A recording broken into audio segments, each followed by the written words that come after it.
Assalamualaikum warahmatullahi wabarakatuh. Halo semuanya.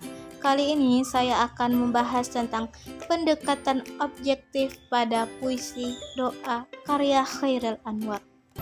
Apakah teman-teman sudah tahu apa itu pendekatan objektif? Pendekatan objektif adalah pendekatan yang memberi perhatian penuh pada karya sastra sebagai struktur yang otonom. Karena itu, tulisan ini mengarah pada analisis karya sastra secara strukturalisme. Untuk memahami maknanya, karya sastra harus dianalisis berdasarkan strukturnya sendiri, lepas dari latar belakang sejarah, dari diri dan niat penulis, dan lepas pula dari efeknya pada membaca. Pendekatan objektif juga merupakan pendekatan intrinsik, di mana pendekatan ini membahas unsur intrinsik suatu karya seperti tema, suasana, diksi, dan lainnya. Tuhanku, dalam termangu aku masih menyebut namamu. Biar susah, sungguh, mengingat kau penuh seluruh. Cahayamu panas suci,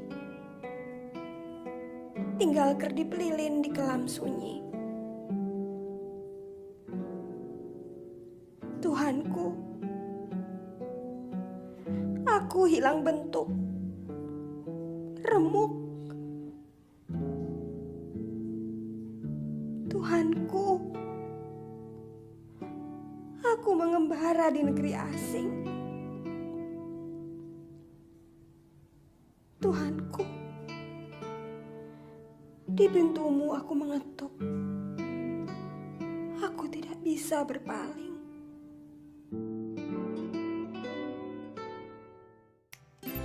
Baiklah, sekarang saya akan membedah dan mengkaji unsur intrinsik di dalam puisi doa karya Chairil Anwar. Pertama ada tema. Pada puisi doa karya Chairil Anwar, tema yang diambil adalah ketuhanan, khususnya hubungan antara hamba dengan Tuhannya. Hal ini dapat dibuktikan melalui kutipan puisi. Tuhanku, dalam termangu aku masih menyebut namamu. Dalam kutipan tersebut menggambarkan hubungan antara hamba dengan Tuhannya. Kata masih menggambarkan seorang hamba yang akan selalu mengingat Tuhannya dalam keadaan apapun. Yang kedua ada suasana. Suasana dalam puisi tersebut adalah menyedihkan dan mengharukan. Hal ini dibuktikan dalam kutipan, dalam termangu aku masih menyebut namamu. Hal ini menunjukkan bahwa penulis termenung memikirkan perbuatan salahnya dan benar-benar menyesal atas apa yang ia telah perbuat. Suasana yang mengharukan juga dibuktikan dalam kutipan, di pintumu aku mengetuk, yang menunjukkan penyesalan penulis dan rasa ingin bertaubat dengan bersungguh-sungguh. Yang ketiga ada diksi. Pada puisi doa karya Chairil Anwar diceritakan bahwa penyair tengah mengalami krisis iman, sehingga diksi yang digunakan oleh penyair adalah diksi yang menggambarkan perasaan yang ragu, bimbang, dan lemah. Pada puisi tersebut terdapat beberapa diksi seperti penuh seluruh. Memang dua kata tersebut mempunyai makna yang sama, namun penulis menuliskannya sedemikian rupa untuk menyatakan bahwa Tuhan ada dan berada di mana-mana. Lalu ada pula kata lilin. Dari kondisi penulis yang krisis iman, penulis memunculkan kata lilin, lalu menyandingkannya dengan kalimat kerlip lilin di kelam sunyi. Pada kutipan tersebut, kata lilin berarti penerangan, dan dalam kehidupan kita bisa artikan sebagai petunjuk. Lalu pada larik ke-9 terdapat pula kata hilang bentuk.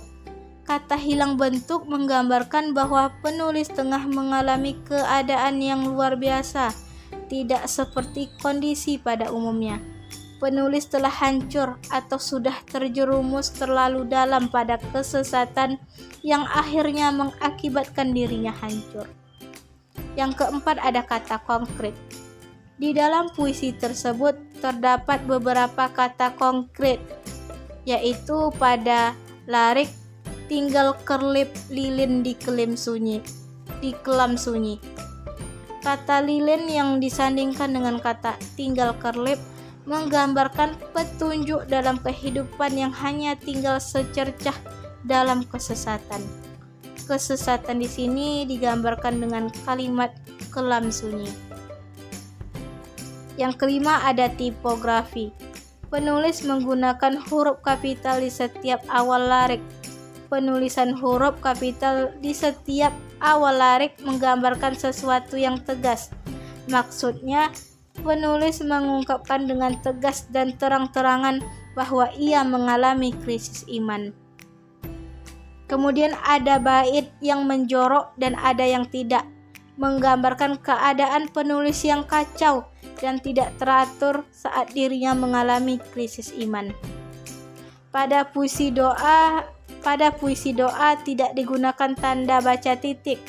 Hal ini menggambarkan bahwa masalah krisis iman yang dialami tokoh terus berlanjut dan berhubungan antara satu dengan yang lainnya, sehingga tidak diberikan tanda baca titik untuk memperjelas bahwa masalah yang di tengah dialami tokoh bersifat kronologis dan sebab akibat yang tidak dapat dipisahkan. Yang keenam ada nada. Nada yang digunakan dalam puisi tersebut adalah sedih, karena puisi tersebut bercerita tentang seseorang yang sangat menyesal atas apa yang ia perbuat. Dan yang terakhir ada amanat. Puisi ini memiliki pesan yang sangat dalam tentang bagaimana seseorang meminta permohonan kepada penciptanya, di mana seseorang berhubungan dengan Tuhan, dengan diri sendiri, dengan orang-orang di sekitar. Saat berdoa, seseorang harus membuka hati, pikiran, dan jiwa kepada Tuhan. Baiklah, itulah yang dapat saya kaji dalam puisi doa karya Chairil Anwar. Wassalamualaikum warahmatullahi wabarakatuh.